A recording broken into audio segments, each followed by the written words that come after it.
Oke, nah, kan?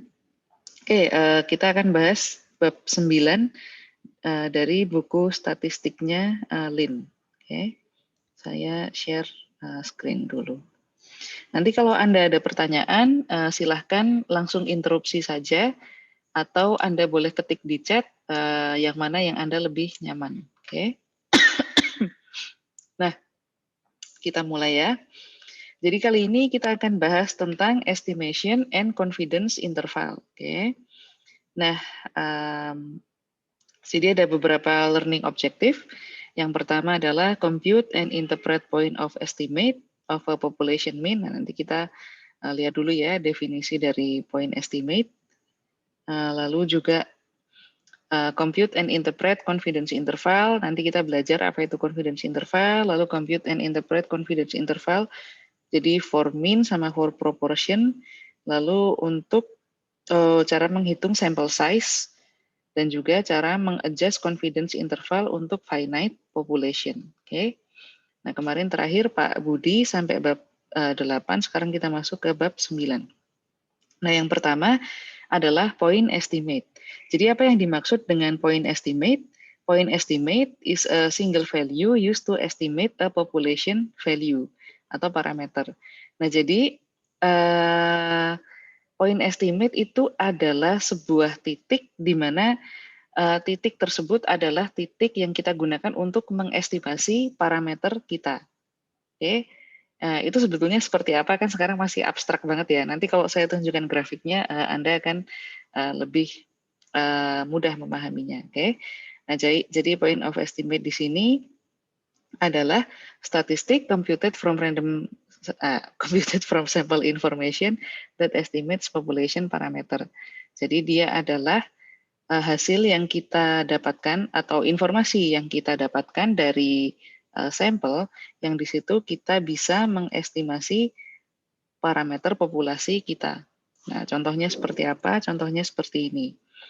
Jadi misalnya ada perusahaan biro turis atau biro travel ya, yang dia itu travelnya ke Barbados. Nah, wants an estimate of the mean amount spent by tourists visiting that country. Nah, jadi di sini katakanlah ada Kementerian Pariwisatanya Barbados. Nah, mereka ini ingin mengestimasi berapa rata-rata spendingnya turis ketika mereka sedang piknik di Barbados. Nah, jadi mereka ingin mengestimate the mean amount of spend by tourists. Jadi spendingnya turis. Nah, untuk mengestimasi berapa nilai rata-rata pengeluaran turis, nah maka mereka mengambil random sample 500 orang turis. Oke, dan 500 orang turis ini mereka akan menginterview mereka. Jadi mereka akan menanyai mereka berapa spending mereka ketika sedang berada di Barbados. Nah, nanti nilai rata-rata dari sampel 500 turis ini yang dijadikan estimate atau hasil estimasi dari unknown population parameter. Nah, 500 inilah yang disebut sebagai point estimate.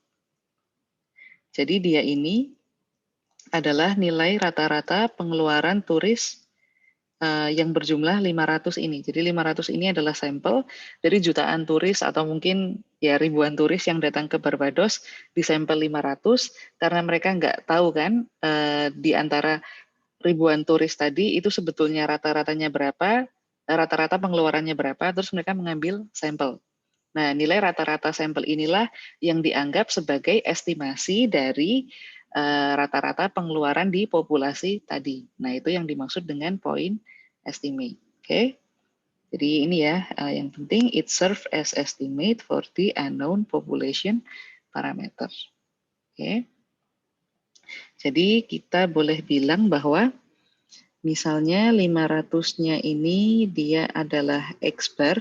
X bar kan nilai rata-rata sampel. Nah, ini kita boleh bilang dia ekuivalen atau nilainya mendekati atau dia proporsional terhadap atau dia representatif terhadap mu atau mean dari population-nya. Oke. Karena di sini dia unknown. Jadi kita boleh anggap bahwa dia ekuivalen dengan mu. Oke. Oke, ini tulisan saya. Nah, berikutnya Nah, itu tadi pengertian dari point estimate. Oke, ini saya hapus ya biar nggak berantakan. Nah, berikutnya adalah confidence interval.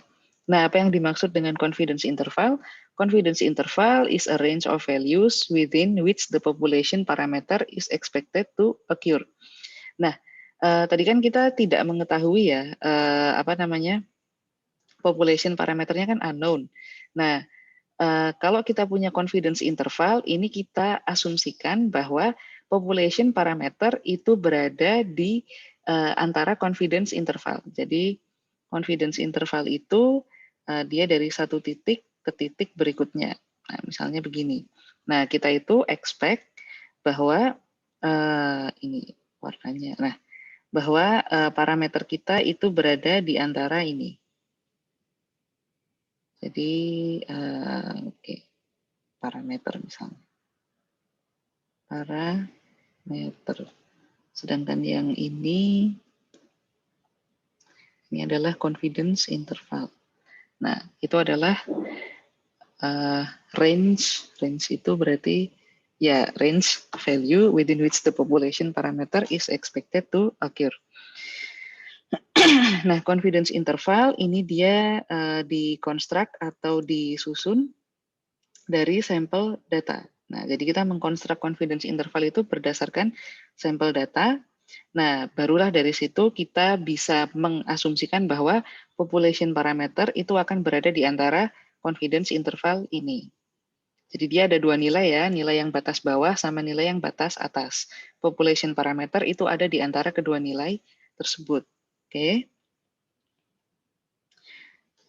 Terus confidence interval itu sebetulnya dia adalah probabilitas. Oke. Sebentar. Slightly within that range. Oh, sorry.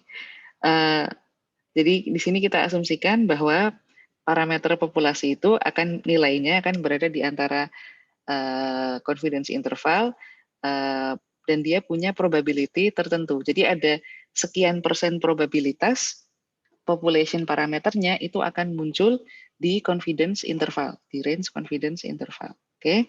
Nah, probability munculnya population parameter di antara confidence interval itu disebut sebagai level of confidence. Oke. Nah, jadi kalau confidence interval itu tadi range-nya antara batas bawah sama batas atas. Nah, kalau level of confidence itu adalah probabilitas parameternya itu berada di dalam range confidence interval. Oke, nah, nanti kita ada soal, jadi jangan khawatir. Nanti ada contoh bagaimana cara menghitung semua yang baru saja saya jelaskan. Oke. Nah, ada beberapa faktor yang menentukan lebarnya confidence interval atau panjangnya confidence interval. Yang pertama adalah sample size atau number of observation. Nah, yang kedua adalah variability in the population. Nah, biasanya ini proksinya adalah standar deviasi. Jadi yang pertama adalah sample size, yang kedua standar deviasi. Jadi ini ya, kita punya N kecil sama S. S. Nah, yang berikutnya adalah desired level of confidence. Nah, desired level of confidence ini biasanya sudah ditentukan. Sudah ditentukan di soal. Anda tinggal mengikuti saja. Oke. Nah, nanti kita akan lihat bagaimana soal untuk permasalahan yang semacam ini. Nah, sebelum itu kita lihat formulanya dulu. Nah, kita bisa mencari, nah ini adalah formula yang kita gunakan untuk mencari confidence interval. Ini, untuk mencari confidence interval ketika sigmanya diketahui. Nah, sigma ini adalah standar deviasi for population. Oke.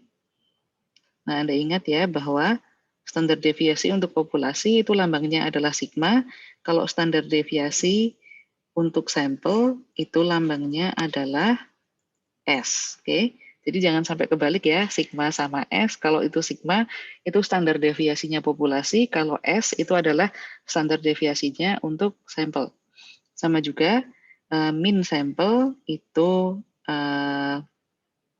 notasinya adalah X bar, tapi kalau min-nya populasi, itu notasinya adalah mu. Oke, ini juga jangan sampai kebalik. Nah, to determine the confidence limit when the population standard deviation is known, nah ini penting ya. Jadi ketika populasi standar atau standar deviasinya populasi itu diketahui, nah maka kita akan pakai Z distribution atau distribusi Z. Oke. Nah, formulanya adalah X bar plus minus Z dikalikan sigma dibagi akar N. Oke, di mana X bar adalah sampel mean, Z adalah value for a particular confidence level, jadi ini adalah Z-nya. Lalu sigma adalah population standard deviation, dan N adalah number of observation in the sample. Oke, nah kita langsung masuk, ini cara membaca tabel Z dulu ya, supaya kita nggak bingung. Pasti Pak Budi sudah mengajarkan cara membaca tabel Z, nah tapi kita ulang sedikit ya. Jadi bagaimana cara kita mencari nilai dari Z? Nah, caranya adalah dengan menggunakan tabel Z. Tabel Z itu Anda bisa di Google banyak, atau di textbook statistik, itu juga ada di bukunya Lin di bagian belakang, itu ada tabel Z. Tabel Z itu adalah tabel yang mengikuti distribusi normal. Oke.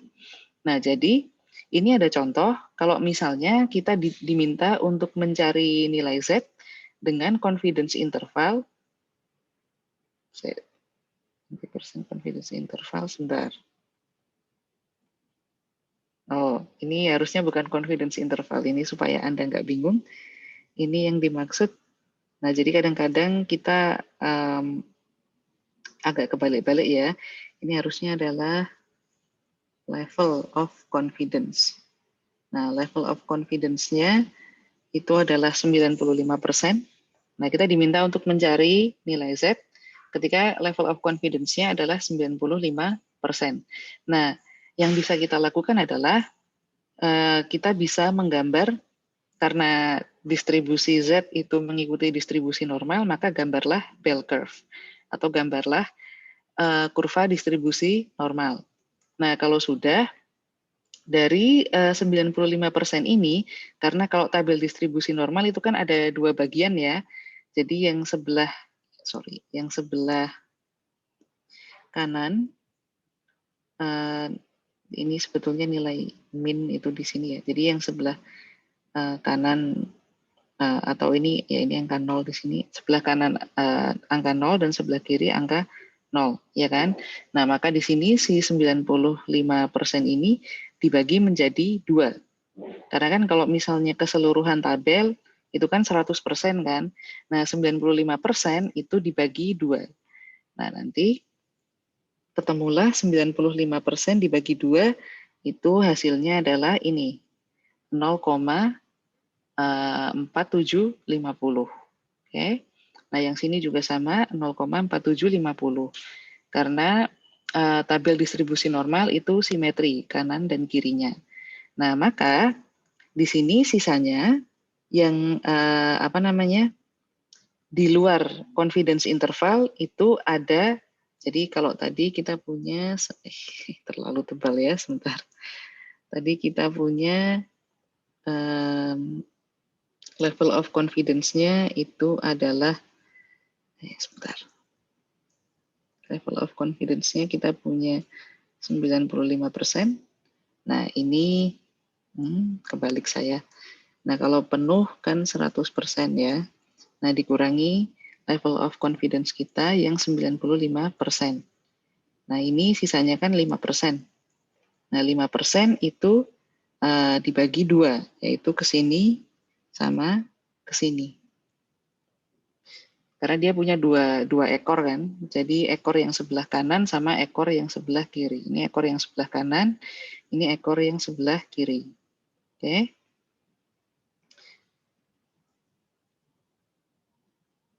Nah, kalau sudah, maka berarti kita ketemu di sini 0,025%, ini juga 0,025%.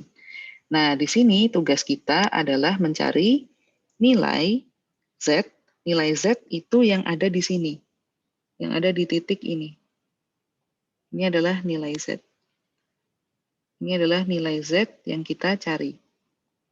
Jadi titik di mana batas antara level of confidence dengan yang di luar level of confidence. Nah, itulah nilai Z yang kita cari. Oke. Nah, bagaimana caranya mencari nilai Z? Nah, caranya adalah kita buka tabel Z. Nah, setelah kita buka tabel Z, kita mencari nilai ini, nilai 4,750 yang ada di dalam tabel. Oke, ganti warna hijau misalnya. Sebentar. Nah, ini kita cari di dalam tabel ini. Nah, mencarinya di area yang mana? Di area yang ini. Nah, di area yang ini, carilah yang nilainya 0,4750.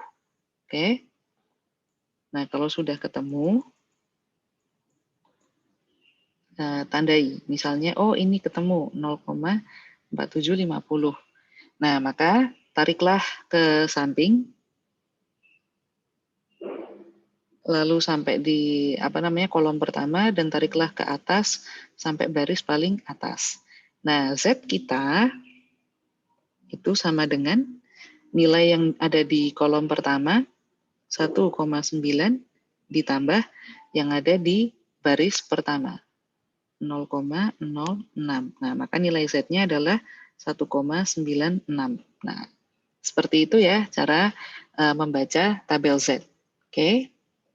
Nah, bagaimana kalau misalnya kita tidak menemukan angka yang genap seperti ini? Nah, misalnya kita punya angka kita itu ternyata confidence intervalnya itu menunjukkan angka kita harusnya misalnya adalah 0,4500 misalnya, harusnya 0,4500. Nah, kan nggak ada nggak ada angka yang 0,4500 nih. Nah, yang bisa kita lakukan adalah kita cari nilai yang paling dekat.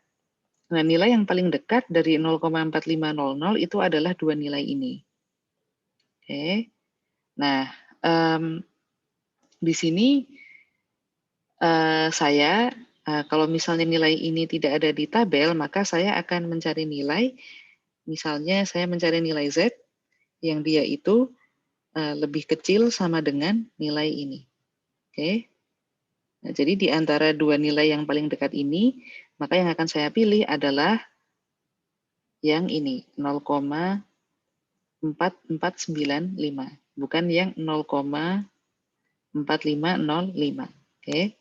Saya pilih yang ini, yang dimana Z-nya itu lebih kecil sama dengan angka yang ketemunya tadi. Oke, nah jadi seperti itu. Kalau misalnya Anda ketemu nilainya itu tidak genap ya, jadi bukan tidak genap, tapi tidak ada di dalam tabel. Nah, carilah nilai terdekat, di mana nilai Z-nya itu pilih yang lebih kecil sama dengan, tidak yang lebih besar. Oke, seperti itu ya. Oke, nah berarti kalau yang lebih kecil sama dengan, maka di sini nanti Z-nya dia itu sama dengan 1,64 seperti itu. Oke, nah ini contoh aja. Oke, so far so good. Apakah ada pertanyaan? Nah, saya sebentar ya. Oke, level of confidence. Oke. Kalau sudah tahu ya bagaimana cara membaca z-tabel, nah maka di sini, apa sih arti dari angka-angka ini? Apa arti dari 4,750 dan apa arti dari 0,9500 atau 95% ini? Nah, angka ini itu artinya adalah the probability of finding the value between 0 and 1.66 is 47%. Artinya probability untuk menemukan probabilitas untuk menemukan nilai antara 0 sampai 1,96 adalah 47%. Nah, yang dimaksud dengan 0 sampai 96 ini yang mana? Itu yang ini. Jadi 0,475 atau 47% itu kan daerah ini ya, yang saya arsir hijau ini. Nah, angka ini adalah sebuah probabilitas. Nah, ini adalah probabilitas menemukan nilai di antara 0 sampai 1,96. Karena kan di tengahnya ini 0 ya, ini adalah distribusi normal, maka tengahnya 0. Nah, sedangkan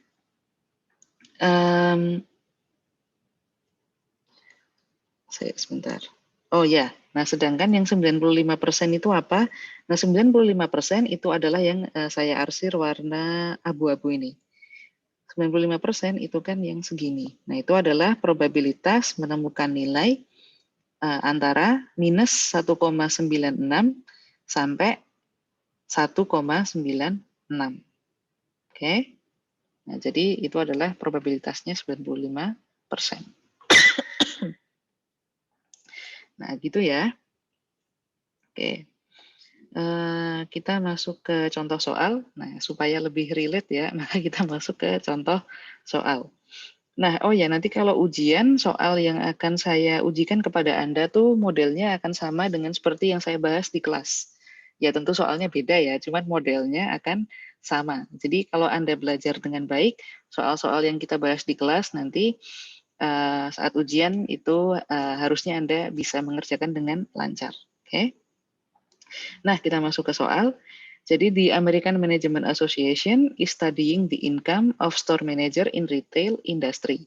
Jadi ada perusahaan, ada asosiasi apa ini? Asosiasi American Management, dia sedang melihat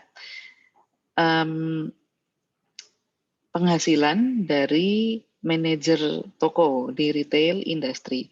Nah, dia mengambil sampel 49 manajer. Nah, 49 ini adalah N. Sebentar, kayaknya kurang ini ya.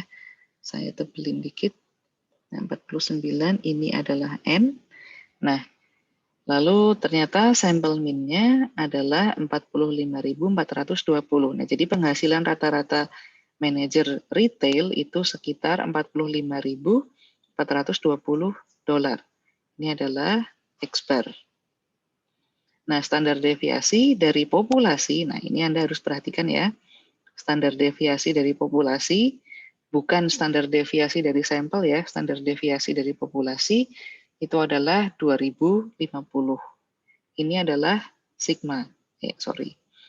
Sigma. Tulisan saya ya begitulah. Bentar deh. Saya ganti dulu. Nah, anggaplah ini sigma. Nah, kita diminta untuk menjawab beberapa pertanyaan. Pertanyaan yang pertama adalah berapa population min-nya.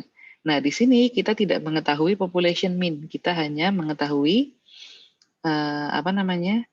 sampel min. Oke, ini kan sampel min.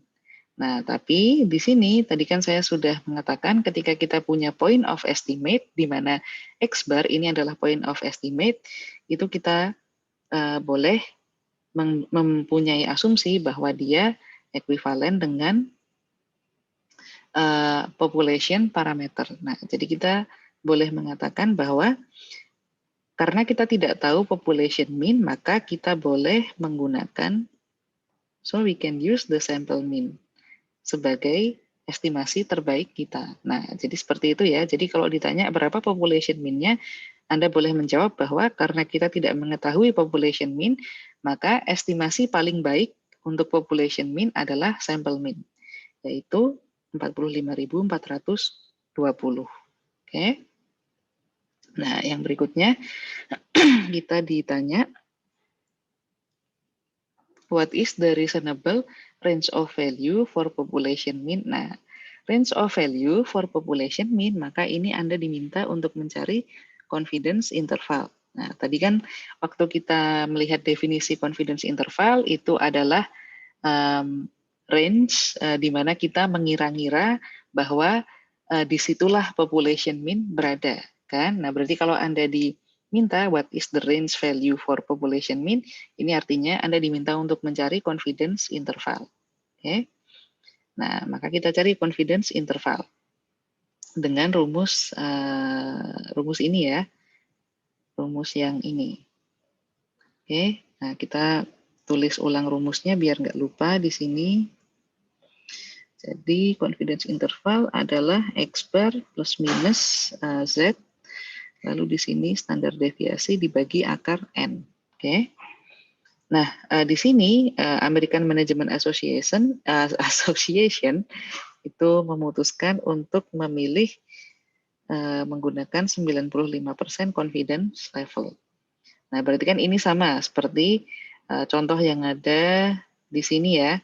Berarti kan sama. Nah, berarti kita tahu Z untuk confidence level of confidence 95% adalah 1,96, ya kan? Nah, kita langsung pakai aja. By the way, ini juga bagus untuk dihafalkan. Tulis di mana ya? Tulis di sini misalnya. Jadi untuk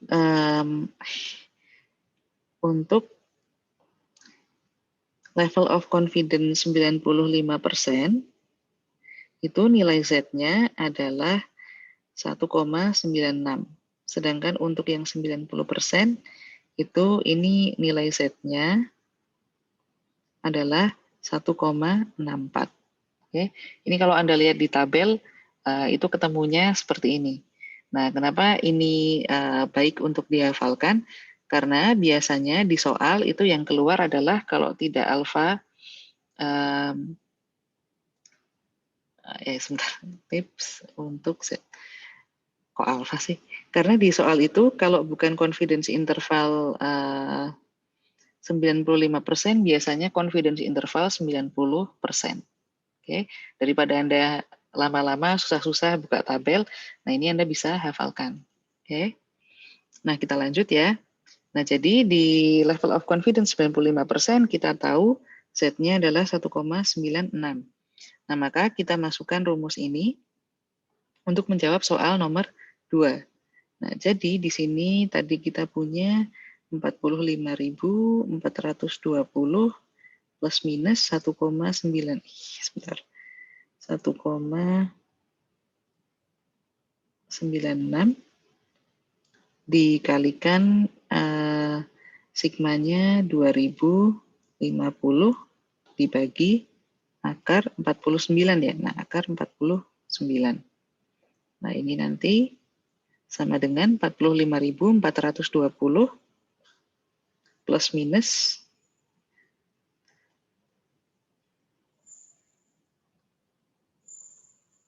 plus minus 574. Oke. Ini adalah Z. Nah, ketemulah 45.420 plus minus 574. Oke. Nah, maka confidence interval kita adalah 45.420 ditambah 578 sama dengan 44846 dan 45420 dikurangi 579 45 kebalik ya. Nah, jadi confidence interval kita adalah yang batas bawah itu yang 45.420 dikurangi 574, batas atasnya adalah 45.420 ditambah 574. Oke. Jadi ini yang batas bawah, ini yang batas atas. Nah, inilah confidence interval kita. Nah, sedangkan angka 574 ini adalah margin of error atau E. Oke. Oke.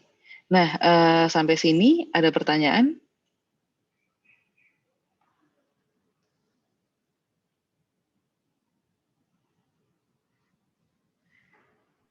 Belum ada, Bu. Belum ada ya? Oke. Nah, kita lanjut kalau gitu. Oke, nah itu tadi adalah kasus di mana kita mencari ini sebenarnya mencari ini ya, apa namanya? Confidence interval, bukan level of confidence. Nah, ini PPT-nya agak kebalik-balik. Confidence interval. Tulisan saya jelek banget sih. Bentar. Interval ketika kita mengetahui sigma. Nah, sekarang gimana cara mencari confidence interval kalau misalnya sigmanya tidak diketahui? Nah, jadi kita tidak mengetahui sigma. Nah, itu cara carinya agak beda dari yang tadi. Nah, to determine confidence limit when the population standard deviation is unknown, we use the distribution. Nah, jadi kalau sigmanya diketahui, Anda akan pakai Z, tapi kalau sigmanya tidak diketahui, Anda akan pakai T. Oke, ini tolong diingat-ingat karena nanti di chapter 10, chapter 11, sampai chapter 14 ini akan selalu kita gunakan. Jadi kalau ada soal, diketahui sigmanya, pakai Z. Ada soal, sigmanya tidak diketahui, pakai T. Oke. Nah, formulanya agak beda dari yang tadi. Kalau yang tadi adalah X bar plus minus Z. Nah, sekarang kita punya X bar plus minus T. Ini cara mencari confidence intervalnya. Oke. Jadi X bar plus minus T dikali S dibagi akar N. Oke. Nah, ini ada contohnya. Oke. The Dean of Business College wants to estimate the mean number of hours full-time students work at paying job each week. He randomly select sample of 30 students and ask them how many hours they work last week. He can calculate the sample mean, but it is unlikely he would know the population standard deviation. Oke. Nah, jadi si Pak Dekan yang ada di soal ini, dekan tersebut itu ingin melihat sebetulnya berapa sih rata-rata mahasiswanya itu bekerja setiap minggunya. Nah, maka dia mengambil sampel 30 mahasiswa dan dia akan menginterview mereka, bertanya, dalam seminggu Anda bekerja berapa jam? Nah, nanti dia bisa mengumpulkan sampel mean kan, dia punya sampel mean, tapi dia tidak tahu standar deviasi dari populasinya. Nah, makanya rumus yang ini tadi, rumus yang 91 ini, itu nggak bisa dipakai. Nah, maka yang bisa kita lakukan adalah kita pakai rumus yang lain. Oke.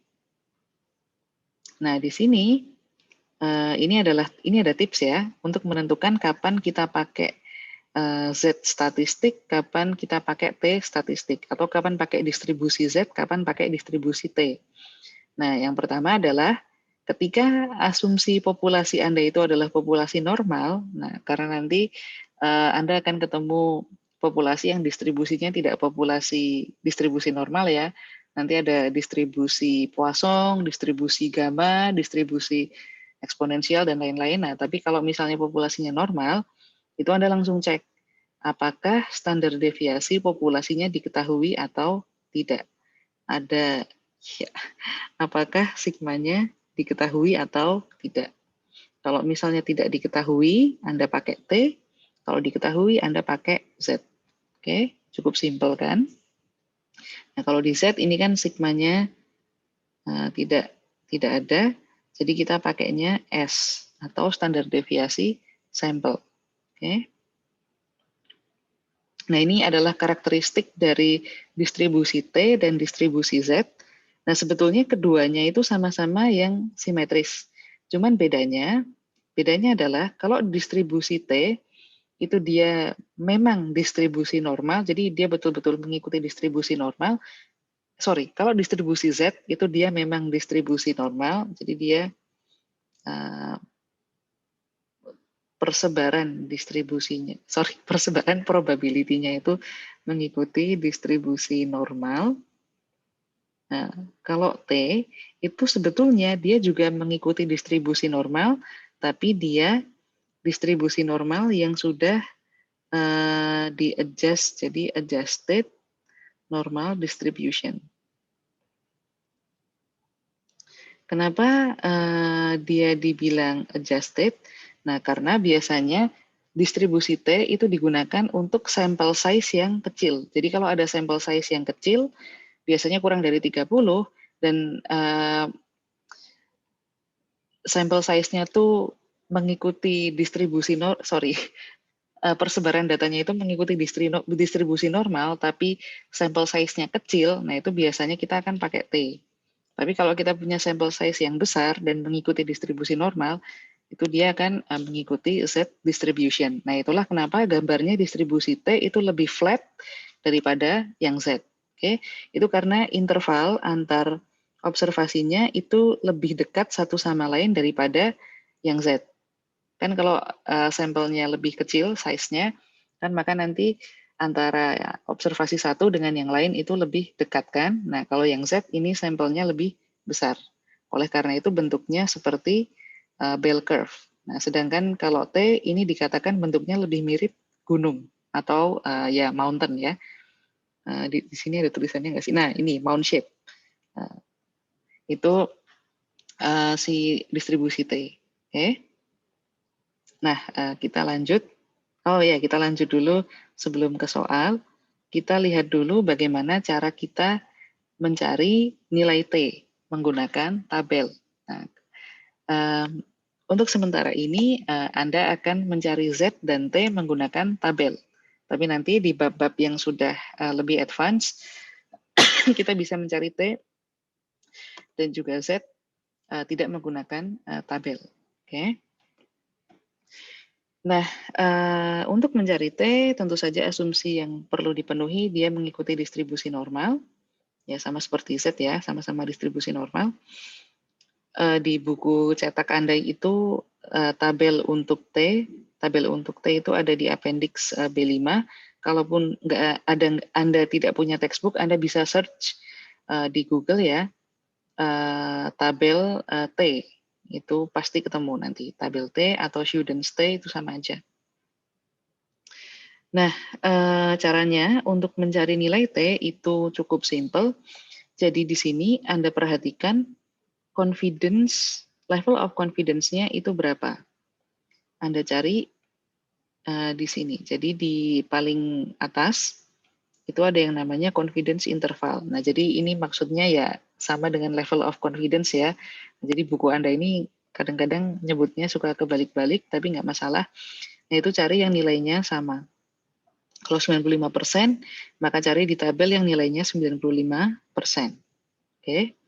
Nah, setelah itu nanti cari degree of freedom. Nah, degree of freedom itu carinya dengan cara N dikurangi 1 atau sample size dikurangi 1. Oke. Misalnya Anda punya N-nya itu 10, ya berarti N dikurangi 1, 9. Yang ini. Misalnya, example 10 dikurangi 1 sama dengan 9. Yang ini buat yang ini. Nah, habis itu tarik garis aja. Mereka ketemunya di sini. Nah, nilai inilah nilai T. Jadi ini adalah nilai T tabel yang Anda cari.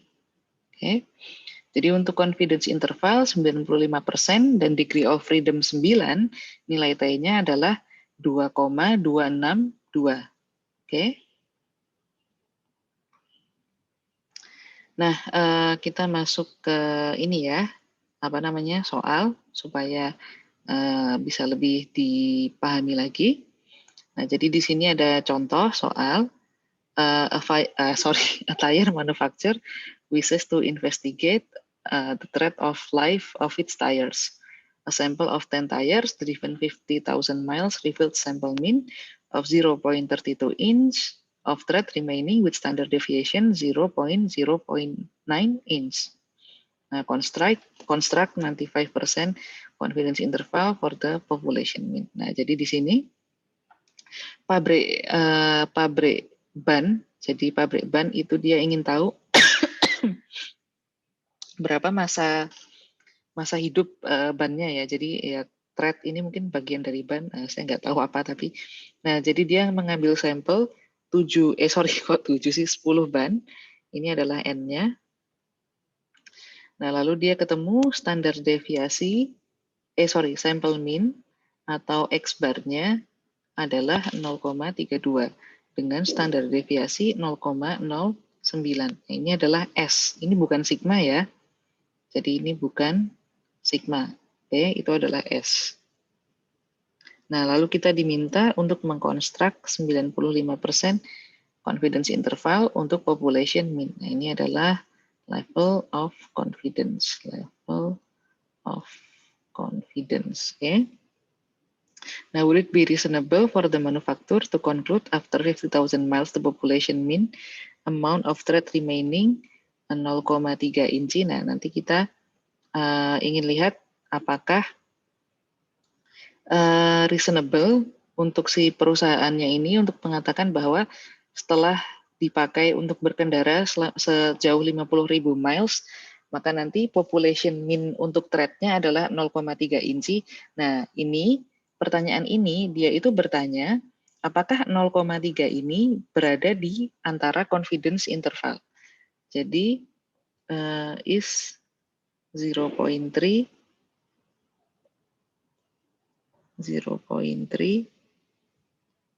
within confidence interval. Nah, jadi dia itu mau tahu apakah 0,3 ini nilainya berada di antara confidence interval. Oke, berarti kan kita harus cari confidence interval. Nah, mari kita masukkan rumus yang tadi. Tadi rumusnya adalah untuk mencari confidence interval X bar plus minus T dikali standar deviasi untuk sampel dibagi dengan akar N. Oke. Nah, di sini ketemulah T-nya. Seperti tadi kita lihat di tabel ya, untuk confidence level 95% dan degree of freedom 9, itu T-nya adalah 2,262. Nah, masukkan. Ini adalah T. Nah, ini Anda masukkan rumusnya, berarti 0,32 plus minus. Ini kalau Anda hitung, maka nanti ya nggak usah dijabarin ya. Nah, jadi ketemulah, nanti kalau Anda hitung jadi 0,32 plus minus 0,064. Margin of error-nya 0,064.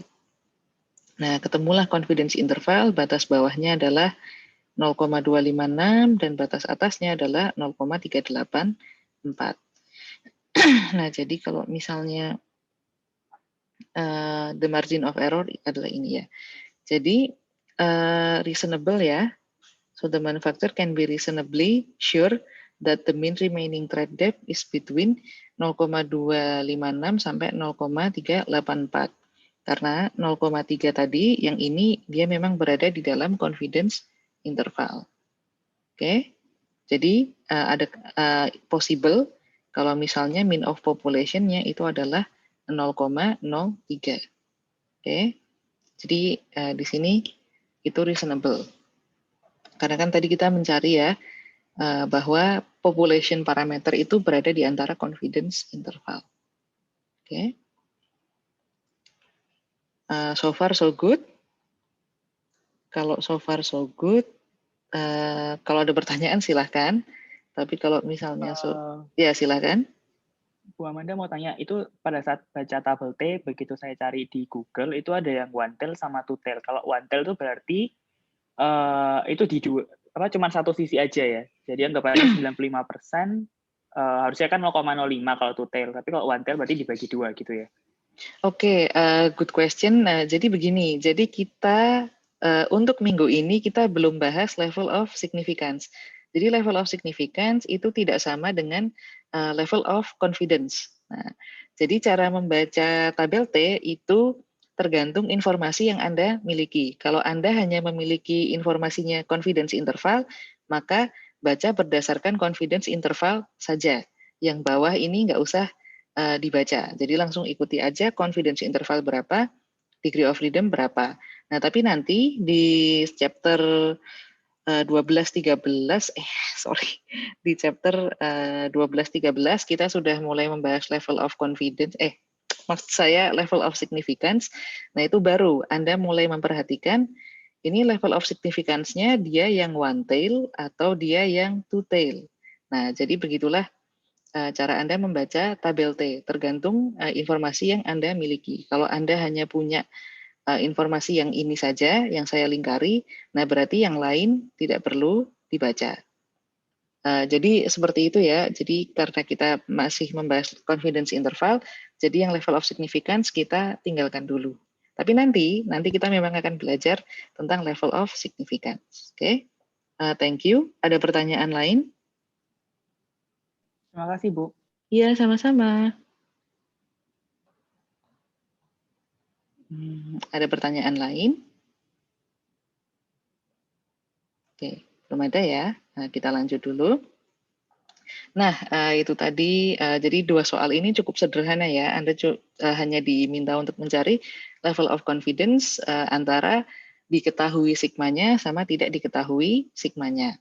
Nah, berikutnya kita bukan diminta, kita akan belajar bagaimana cara mencari confidence interval untuk proportion. Nah, kalau tadi confidence interval untuk sampel dan populasi, nah sekarang kita proportion, jadi porsi dari si sampel.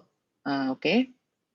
Nah, jadi proportion is the fraction, the ratio, or percentage indicating the part of the sample or the population having a particular trait of interest. Oke. Ya, Anda tahulah definisi dari proporsi itu apa. Nah, di sini sample proportion atau notasinya adalah P itu sama dengan X dibagi N. Oke. Di mana X ini adalah number of success. Nah, tapi kalau number of success nanti agak membingungkan ya. Nanti kita lihat di soal yang dimaksud dengan P itu apa. Oke. Nah, jadi ini ada contohnya. Nah, jadi Southern Tech Career Service report that 80% of its graduate enter job market in a position related to the field of study. Lalu a recent study of married men between 35 and 50 found that 63% felt that both partners should earn living. Nah, P itu inilah P. Nah, jadi proporsi berapa persen dari ini, berapa persen dari itu. Nah, itulah yang dimaksud dengan P. Oke. Nah, sedangkan kalau kita punya P, nanti kita juga akan punya 1 minus P. Nah, biasanya kalau di teori probability, ini kan P ini adalah probability of success. Nah, ini adalah probability of failure. Nah, inilah kenapa di sini dia disebut sebagai number of success. X adalah number of success. Oke. Nah, seperti itu ya. Tapi nggak perlu bingung. Nah, mari kita masuk ke bagaimana cara mencari confidence interval untuk proportion. Oke. Nah, misalnya ada maksud saya ada proporsi dari populasi yang dilambangkan sebagai pi. Oke. Nah, sifat dari pi ini itu sebetulnya ada 2 syarat ya. Ini dia mengikuti probability distribusi probabilitas binomial. Jadi Anda tahu binomial itu cirinya adalah outcome-nya cuma 2, sukses sama failure, dan outcome-nya bersifat mutually exclusive. Oke.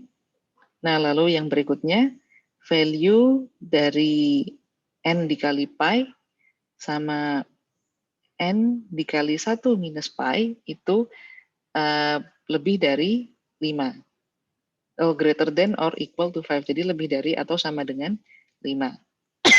Oke. Nah, cara mencari confidence interval untuk proporsi itu kita akan pakai formula ini. Jadi P plus minus Z, nah kita pakai Z ya di sini. P plus minus Z dikali akar P dikali 1 minus P dibagi dengan N. Oke. Nah, ya ini formula aja. Kita langsung masuk ke soal ya, supaya lebih enak. Maaf, ini tadi saya coret-coret. Oke. Nah, mari kita lihat soalnya. Jadi, the union representing the battle blowers of America is considering proposal to merge with the Teamster Union. At least 3/4 of the BBA membership must approve any merger. At least 3/4. 3/4 itu berarti 3/4 of the BBA membership must approve any merger. Random sample of 2,000 current member reveals 1,600 plan to vote the merger for the proposal. What is the estimate of the population proportion? Nah, ini kita ditanya. What is the estimate of population proportion? Can you conclude that the necessary proportion favor the merger? Why? Nah, yang pertama, jadi ada dua pertanyaan ya di sini. Jadi soalnya adalah ada dua tim atau dua asosiasi. Pokoknya ada dua kelompok yang mereka itu mau merger, tapi syarat merger terjadi itu 3/4 dari member BBA itu harus approve mergernya. Nah, maka kita ambil random sampel dari 2.000 orang. Jadi 2.000 ini adalah N.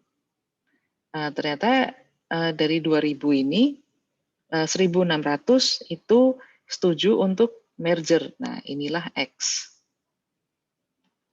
Nah, di sini kita diminta untuk mengkalkulasi P-nya. Oke. Nah, P itu kan cukup mudah ya mencarinya. Jadi yang what is the estimate of population proportion? Nah, ini adalah P. Jadi P itu menghitungnya cukup sederhana, kan X dibagi N kan. Nah, maka ini tinggal 1.600 dibagi 2.000. Nah, ketemulah 0,8. Oke. Nah, setelah itu kita diminta untuk mencari ini confidence interval. Confidence interval dengan 95% level of confidence. Nah, kita masukkan aja rumus ini. Jadi P plus minus Z dikali akar dari, saya juga belum hafal nih, P dikali 1 minus P dibagi N. P dikali 1 minus P dibagi N. Nah, Anda masukkan saja angkanya, misalnya di sini 0,8 plus minus, nah 95% kan, berarti Z-nya 1,96 akar dari 0,8 dikali 0,2 dibagi dengan N. N-nya adalah 2.000. Nah, ketemulah dia harusnya, ini kayaknya informasinya kok salah ya, ini saya urak-urak aja ya. Nah, maka di sini kita punya P atau 0,8 plus minus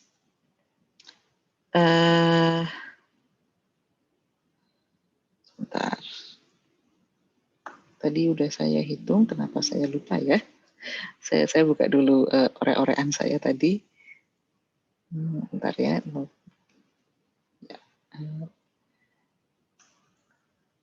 Dikurangi.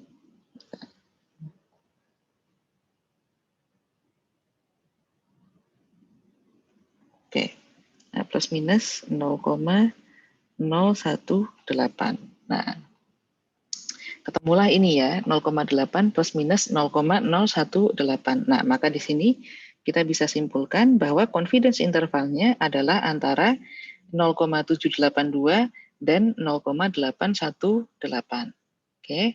Nah, sedangkan untuk menjawab pertanyaan yang berikutnya, nah maka kita cari kalau 3/4 itu kan 0,75 ya. Nah, 0,75 ini dia berada 0,75 berada di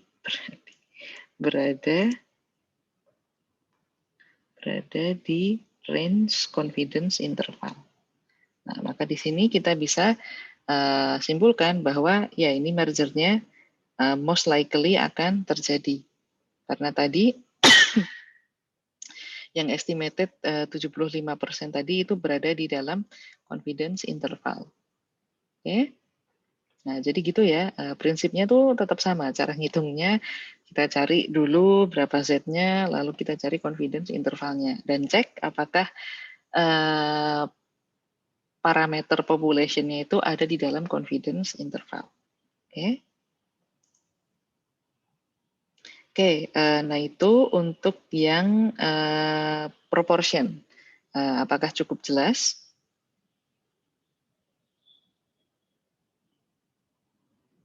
Oke. Gimana, ada pertanyaan?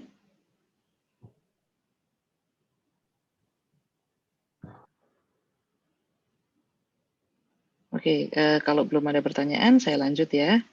Ini ada sekitar 27 slide. Nah, sebenarnya nggak terlalu panjang, cuma memang materinya agak banyak. Nah, tadi kita sudah belajar cari confidence interval di 3 situasi kan. Pertama, kita cari di situasi mengetahui sigma, lalu tidak mengetahui sigma, lalu sekarang di proporsi. Nah, yang berikutnya kita akan mencari sample size. Nah, jadi gimana kalau misalnya N-nya itu yang tidak diketahui? Jadi, gimana kalau misalnya kita diminta untuk mencari N? Nah, dari tadi kan N-nya diketahui kan, nah sekarang gimana kalau yang disuruh cari itu adalah N-nya? Oke, nah ada 3 faktor yang mempengaruhi N atau sample size. Yang pertama adalah nilai dari margin of error atau E. Yang kedua adalah level of confidence. Yang terakhir adalah variation in the population. Oke. Nah, untuk menentukan sample size, kita punya formula N sama dengan Z dikali sigma dibagi E pangkat 2. Oke, sebentar saya cek sesuatu dulu. Oke. Nah, nanti kita belajar cara menentukan sample size untuk proportion juga. Oke, tapi ini kita pakai yang biasa dulu aja. Nah, jadi ini cara menentukan sample mean. Nah, kadang-kadang nanti hasil N itu tidak selalu angka ini ya, angka utuh. Jadi kadang-kadang angka koma ya. Nah, kalau misalnya ada komanya, itu silahkan dibulatkan. Oke. Karena N kan jumlah sampel ya. Jumlah sampel kan nggak mungkin 1,98. Nah, itu pasti dia harus dibulatkan. Boleh dibulatkan, ya kalau 1,98, Anda bulatkan ke atas tidak apa-apa. Tapi kalau misalnya 1,02 misalnya, nah dibulatkannya ke bawah. Oke. Nah, ini beda ya sama yang Z tadi. Kalau yang Z tadi pembulatannya emang cenderung ke bawah, kalau yang ini bebas aja. Saya nggak masalah. Oke. Nah, mari kita lihat contoh soal. Nah, di contoh soal ini, a student in public administration wants to estimate the mean monthly earning in city council member in a large cities. She can tolerate a margin. Nah, jadi si mahasiswa ini dia ingin melihat,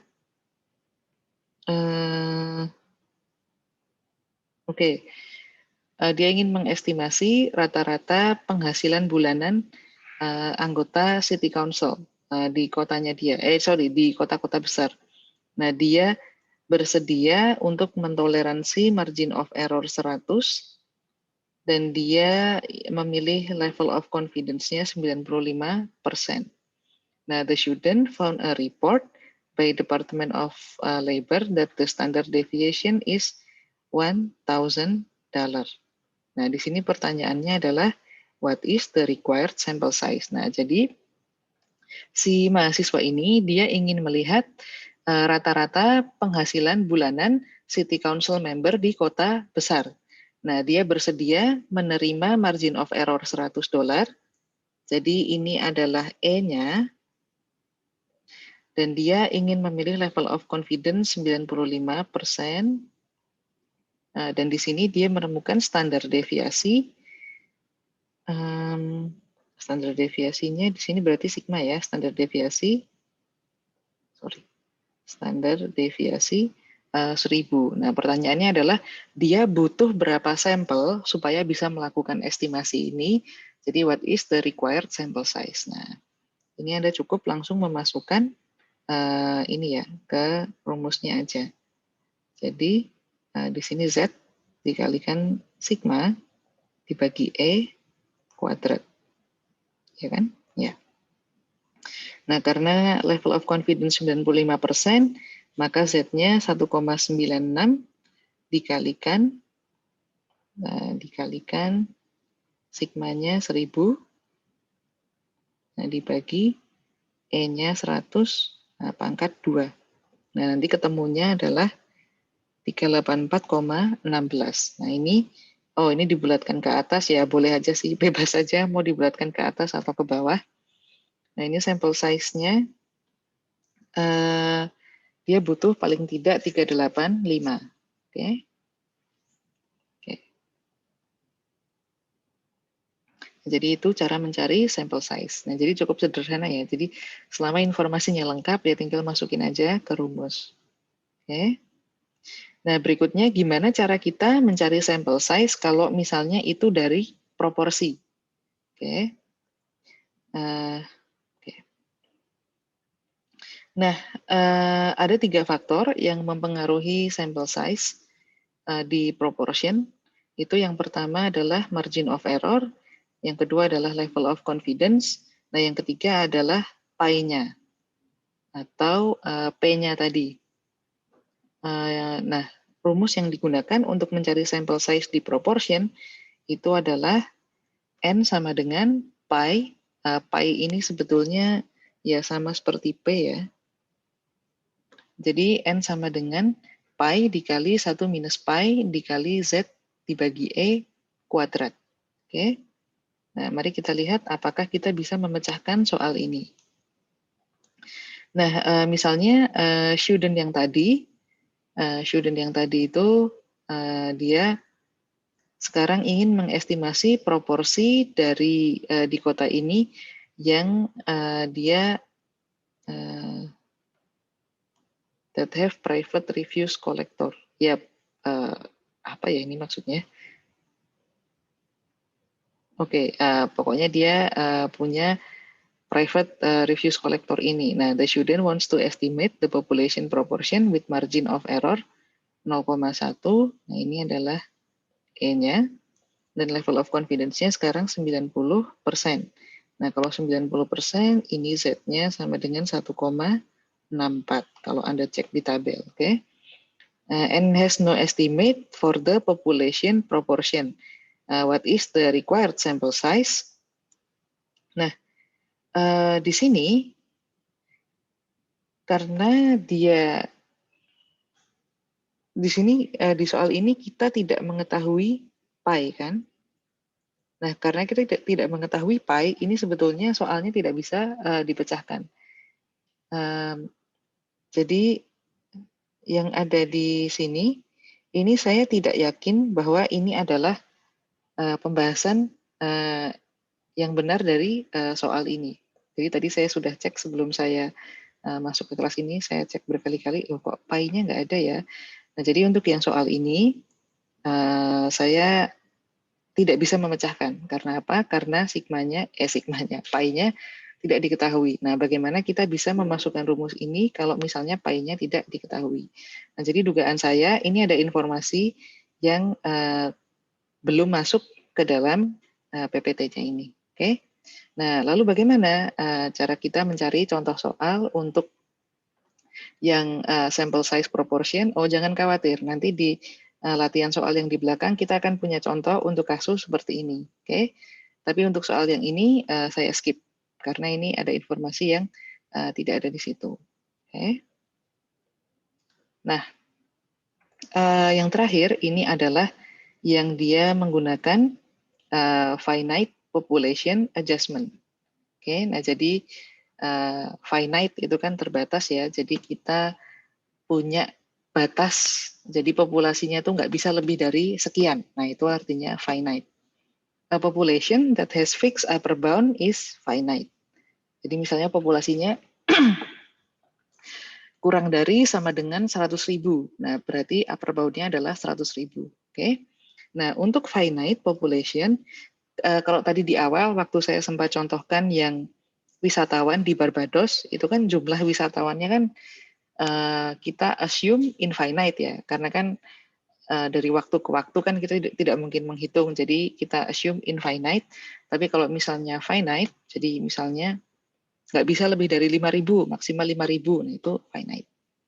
Nah kalau finite population, maka standar error-nya itu perlu adjustment. Nah, jadi the finite population correction factor itu rumusnya adalah yang ini. Akar dari N besar dikurangi N dibagi N besar dikurangi 1. N besar ini adalah observasi populasi, N adalah observasi sampel atau sample size. Jadi N besar population size, N kecil sample size. Nah, this will make your estimate more precise by reducing the standard error and resulting in a smaller range of value estimating the population mean. Oke. Nah, ini ada contohnya. Jadi misalnya ada there are 250 families residing in Scandia, Pennsylvania. Random sample of 40 of this family revealed the mean annual church contribution was 450 and the standard deviation was 75. Oke. Nah, jadi ada populasi sebanyak 250, ini adalah N besar. Ini saya ganti warnanya ya, biar lebih kelihatan. Nah, jadi ini adalah N besar. Nah, jadi ada 250 populasi yang tinggal di Scandia. Nah, dari 250 itu sampel 40 keluarga itu kontribusinya untuk menyumbang ke gereja tiap tahun adalah $450.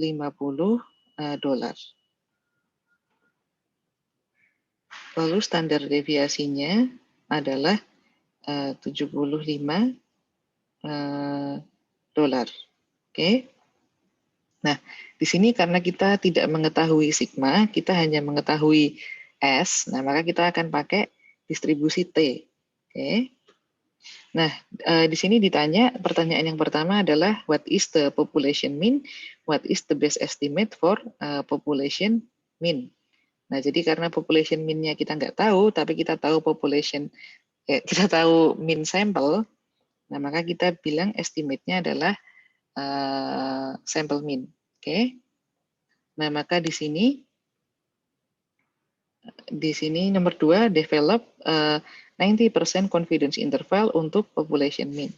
Nah, maka kita masukkan rumus T yang tadi ya.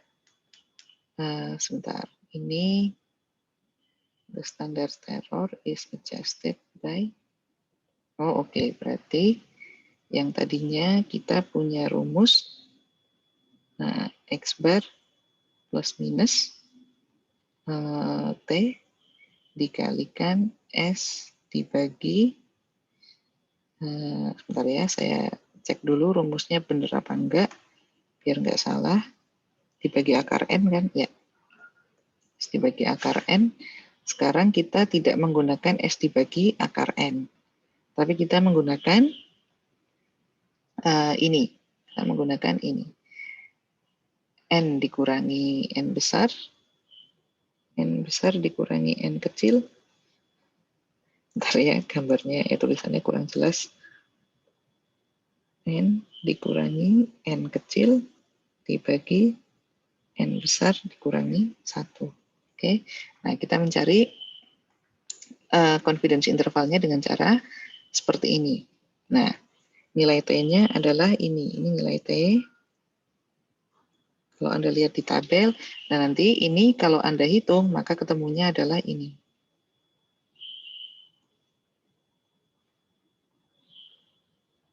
Nah, jadi 450 plus minus 18,35. Nah, maka nanti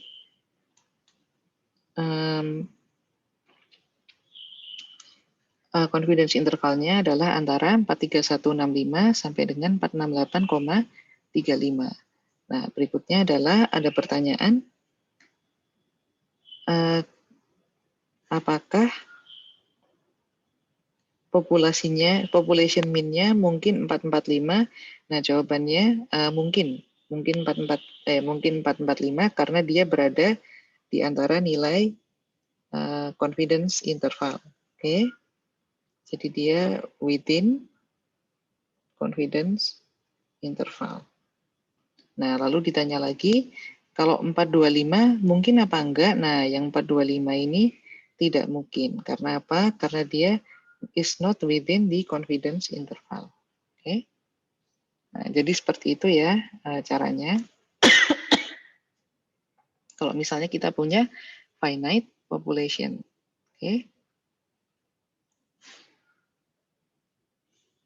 Nah, itu materi yang terakhir sebelum kita bahas soal. Kalau ada pertanyaan, saya persilahkan.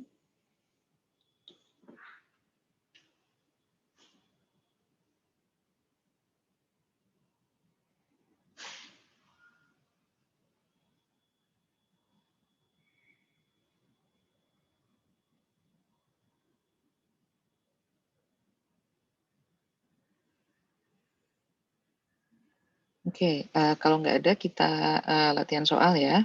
Sebenarnya dari tadi. Oh ya, silakan, silakan.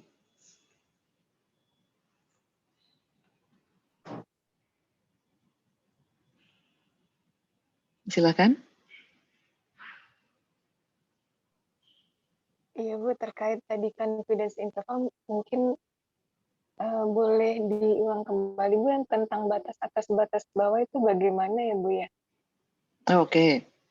Oke, nah jadi yang dimaksud dengan misalnya ya ini, sorry, confidence interval. Nah dia kan punya batas bawah, ya batas bawah, sama dia punya batas atas. Nah batas bawah ini adalah yang X bar dikurangi dengan margin of error, Nah, sedangkan yang batas atas itu adalah yang X bar ditambah margin of error.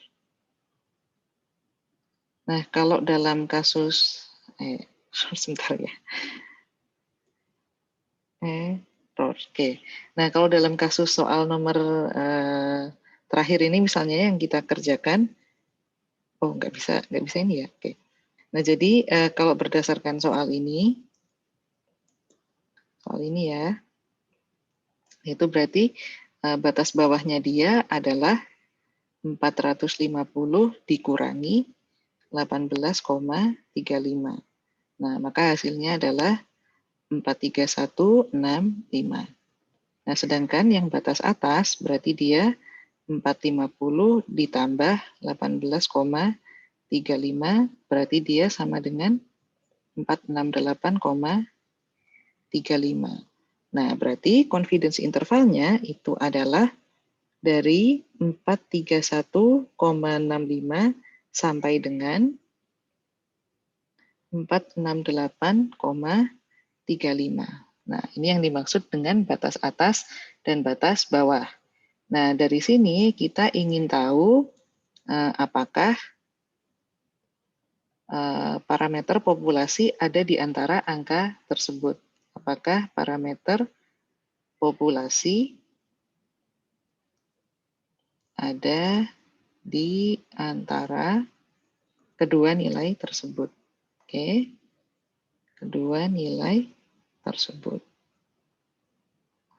Nah, dalam kasus kita, yang 445, misalnya ya, yang 445, itu kan dia berada di antara 431,65, terus 445,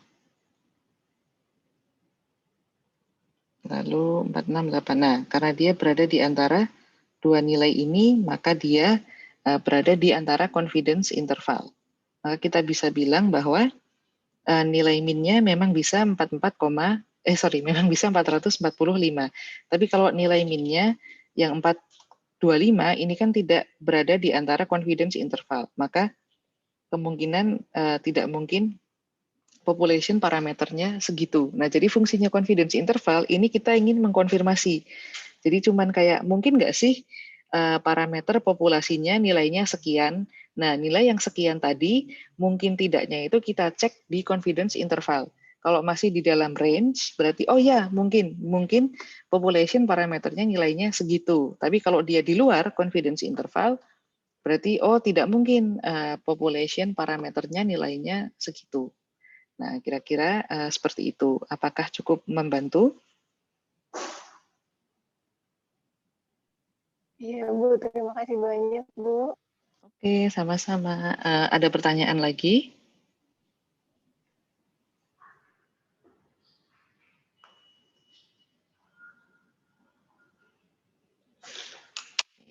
Kalau enggak, mari kita latihan soal sambil saya melihat catatan yang sudah saya kerjakan tadi ya. Oke, nah karena kita udah banyak latihan soal, jadi agak-agak cepat ya yang di sini. Nah kita punya 1, 2, 3, 4, 5 soal. Oke, kita selesaikan satu-satu ya. Mulai dari soal nomor 5. Oh iya, harapan saya minggu depan itu kita bisa langsung masuk ke practice problem. Jadi nggak usah bahas ini terlalu banyak, tapi kalau Anda ada pertanyaan terkait materi yang belum paham, saya persilahkan Anda untuk bertanya sebelum kita masuk ke practice problem. Jadi idealnya minggu depan kita materinya review aja, terus langsung masuk ke practice problem. Oke? Oke, kita masuk ke soal nomor 5. Jadi ada research firm yang dia mensurvei 49 random selected American to determine spending on coffee. Nah, berarti ini adalah sample size. Lalu dia melihat berapa spending on coffee yang mereka keluarkan setiap minggu. Lalu dia ketemu sampel min-nya atau X-bar-nya adalah $20.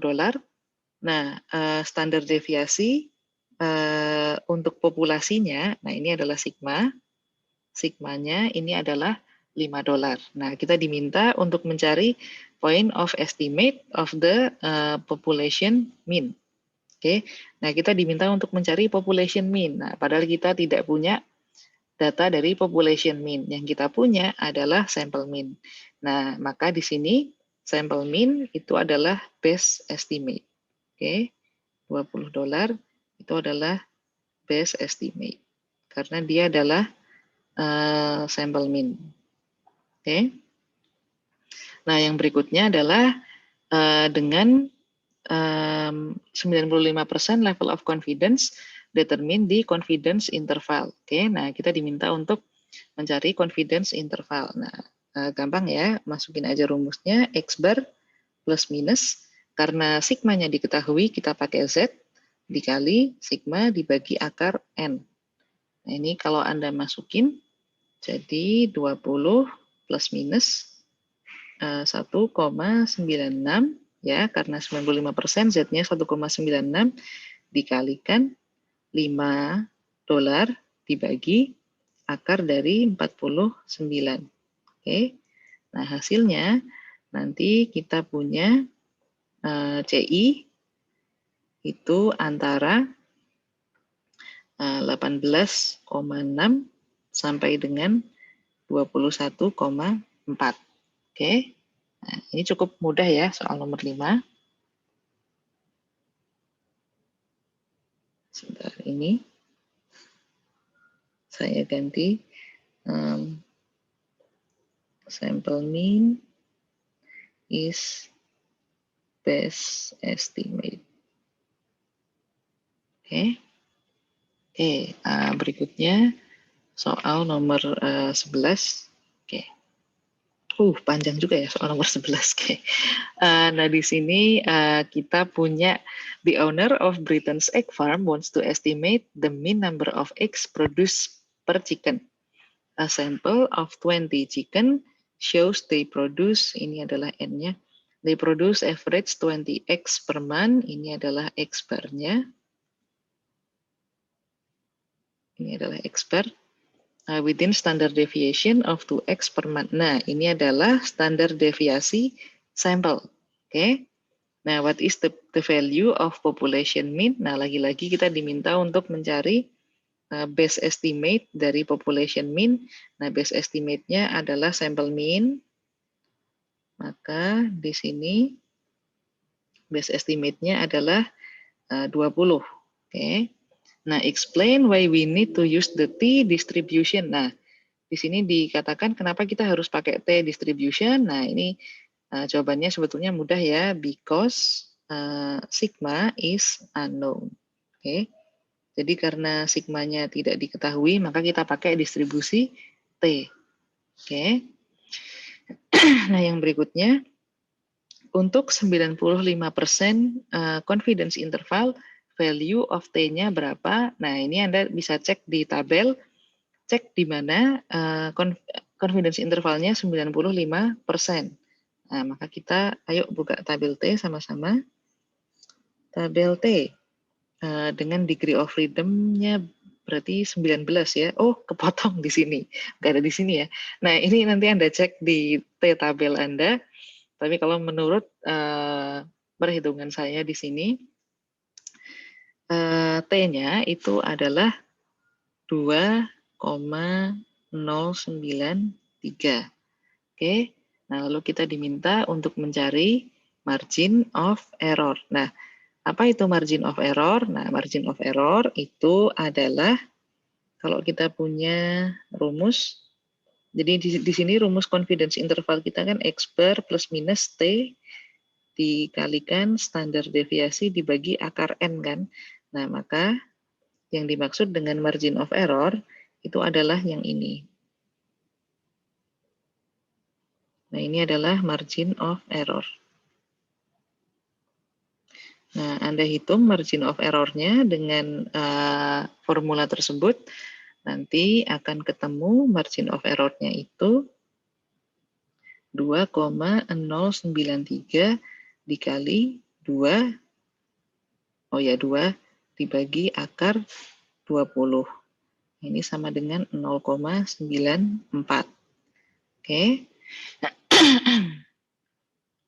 Nah, yang E, Anda bisa pakai rumus, aduh nggak muat ya ini. Yang E, saya kerjain di mana ya? Kerjain di sini misalnya.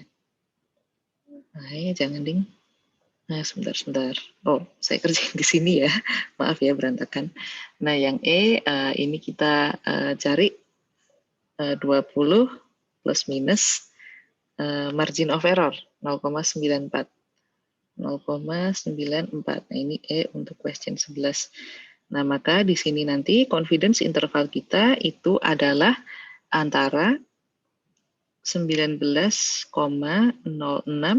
sampai dengan 20,94. Oke. Nah, terus kita ditanya, would it be reasonable to conclude the population mean 21x? Nah, reasonable nggak sih? Kalau misalnya kita asumsikan bahwa population mean-nya 21x, nah 21x ini dia tidak berada di antara confidence interval, ya kan? Dia tidak berada di antara confidence interval, maka jawabannya adalah no untuk yang 21. Bagaimana dengan 25? Nah, untuk yang 25 ternyata dia juga tidak berada di dalam confidence interval. Nah, maka jawabannya juga no, it's not reasonable. Oke. Nah, jadi seperti itu cara mengerjakannya. Nah, kita masuk ke soal nomor 19. Nah, misalnya kita punya population standard deviation itu 10, berarti 10 ini adalah sigma. Jelek banget. Sigma, and we want to estimate the population mean with margin of error 2, ini adalah E, dengan 95% level of confidence. Nah, how large sample is required? Nah, kita cari N ya di sini. Nah, N itu rumusnya adalah Z dikali sigma dibagi dengan E dikuadratkan. Kalau nggak salah. Kadang-kadang saya juga lupa loh rumusnya. Tapi rumus yang ini benar kok. Oke. Nah, jadi di sini karena dia 95%, maka Z-nya adalah 1,96 dikali sigmanya 10 dibagi dengan margin of error 2. Nah, ini dikuadratkan. Nah, ketemulah N-nya. Sama dengan 96,04. Nah, ini boleh dibulatkan menjadi 96 atau 97 juga boleh. Jadi terserah aja. Oke. Nah, itu question nomor 19 untuk mencari sampel size dari populasi. Nah, berikutnya, ini adalah contoh yang tadi soalnya informasinya kurang ya. Ini mencari sampel size dari proportion. Jadi menemukan sample size tapi dari proportion. Oke. Nah, mari kita lihat sama-sama. Nah, suppose that US President wants to estimate the proportion of the population that supports his current policy. The President wants margin of error. Nah, margin of error-nya atau E-nya itu 0,04, assumes 95% level of confidence. The President's political advisor found similar survey that report. Nah, ini loh, ini adalah informasi yang tadi kita tidak dapat di soal. Ini adalah pi. Nah, jadi ini found similar survey from 2 years ago that 60% of people supported healthcare revision. Nah, ini adalah pi-nya. Oke. Nah, kita ditanya how large of sample is required. Lalu, how large of sample would be necessary if no estimate were available for the proportion supporting current policy. Nah, kita lihat question nomor 25. Nah, ini kita yang A, untuk mencari N, kita masukkan aja rumusnya. N sama dengan pi dikali 1 minus pi dikalikan Z dibagi dengan E kuadrat.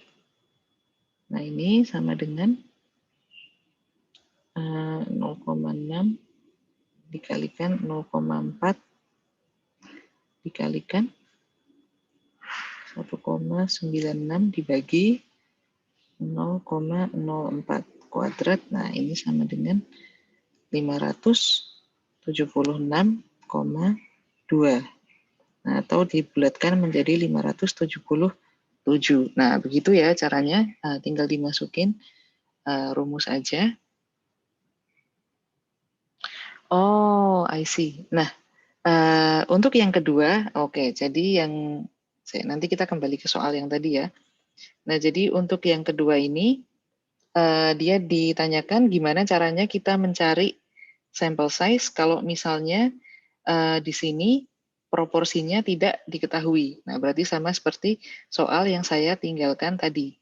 Nah, jadi ternyata kalau misalnya proporsinya tidak diketahui, maka kita asumsikan bahwa pi-nya itu sama dengan 0,5. Oke, nah, maka kita masukkan ke rumus kalau begitu. Jadi di sini N sama dengan 0,5 dikali 1 dikurangi 0,5 dikalikan Z-nya 1,96 dibagi 0,04 kuadrat. Nah, ini sama dengan 600,25 atau 600. Oke. Nah, berarti soal yang tadi saya tinggal ini bisa diselesaikan. Oke. Nah, ini bisa kita selesaikan. I see now. Maaf ya, tadi saya lupa. Nah, jadi di sini kita mencarinya dengan cara, ini udah benar ya. Jadi kita cari N dengan cara 0,5 dikalikan 1 dikurangi 0,5 dikalikan Z-nya kalau 90% berarti 1,64 dibagi margin of error-nya 0,1 kuadrat. Nah, ini sama dengan 68.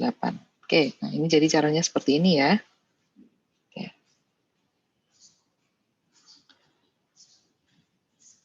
Kita masuk ke soal terakhir. Oke, ini juga cari level of confidence.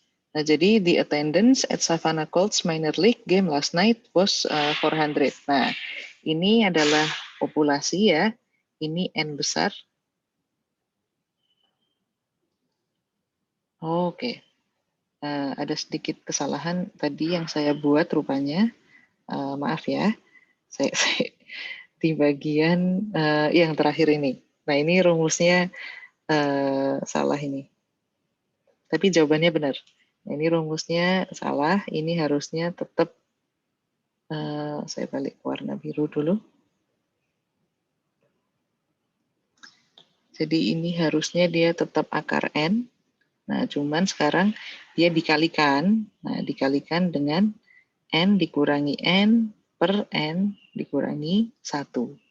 Oke, nah rumusnya harusnya seperti ini.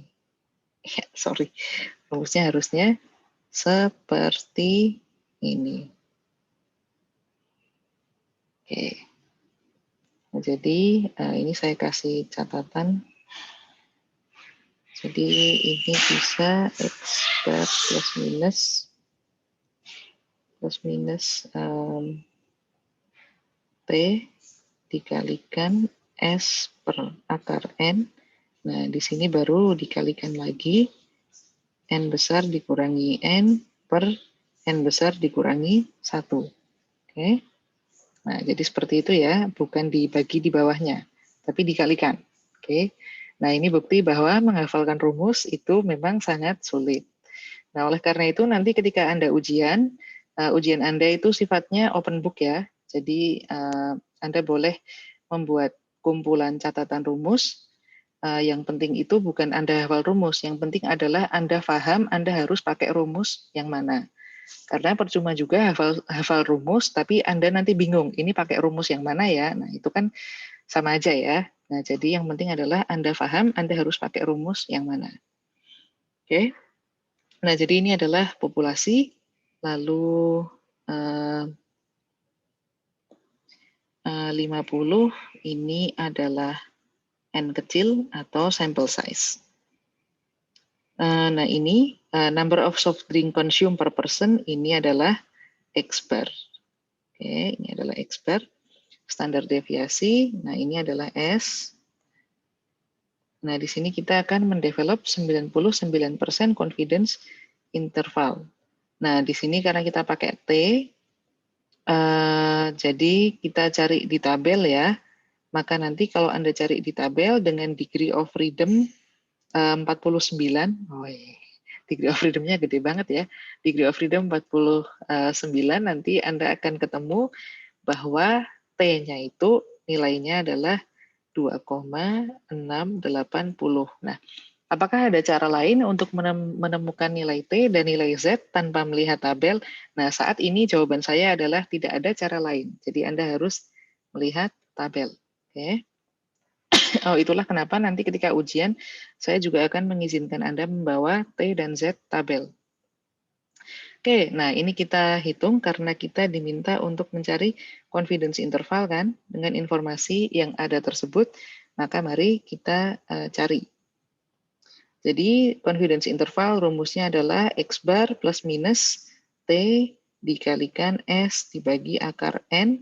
Nah, karena di sini population-nya N-nya itu finite, nah maka dikali lagi N dikurangi, N besar dikurangi N kecil, dibagi N besar dikurangi 1. Nah, maka di sini nanti kita akan ketemu 1,86 plus minus T-nya 2,680 dikalikan, aduh nanti nggak cukup nih, saya pindah ke bawahnya aja ya. Nah, di sini kita punya 1,86 plus minus T-nya 2,680. Nah, di sini kita punya 0,50 dibagi dengan akar 50. Akar 50 dikalikan 400 dikurangi berapa? Dikurangi 50 dibagi dengan 400 dikurangi 1. Nah, maka ketemunya nanti kita punya confidence interval antara 1,683 sampai dengan 2,037. Oke. Nah, itu soal terakhir. Kalau Anda ada pertanyaan, saya persilahkan.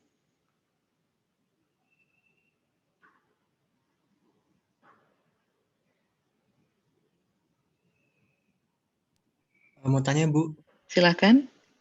tadi ada yang kelewat. Kalau untuk menambahkan yang akar N besar kurang N kecil tadi kalau apa ya?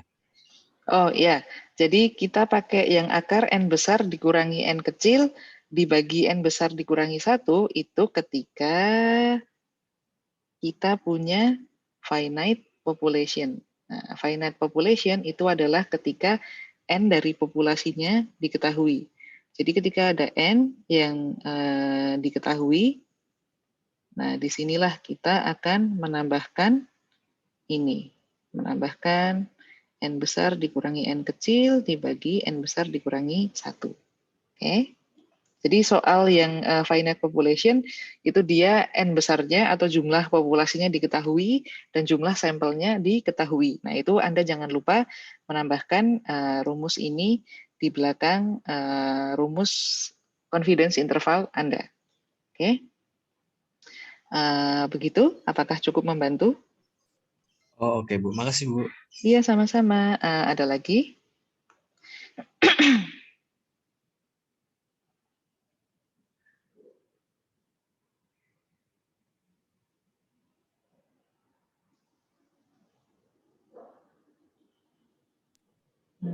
Nggak ada lagi kah? Kalau nggak ada lagi, maka sesi ini akan saya akhiri. Kita ketemu lagi esok hari, rupanya seperti itu. Oh, ada satu chat, saya belum baca. Oh iya ya, ada yang ini ya, izin tidak apa-apa ya. Kalau sama saya santai aja. Kalau memang sedang ada halangan, bilang saja tidak masalah. Oke, nah jadi saya akhiri. Karena Anda sudah nggak nanya lagi, ini saya stop share dulu. Nah, karena sudah tidak ada pertanyaan, maka saya akhiri pertemuan kali ini. Kita ketemu lagi esok hari. Semoga puasanya hari ini lancar. Saya ucapkan terima kasih. Selamat melanjutkan aktivitas. Oke, sampai jumpa besok. Makasih Bu. Terima kasih Bu. Sama-sama. Makasih Bu.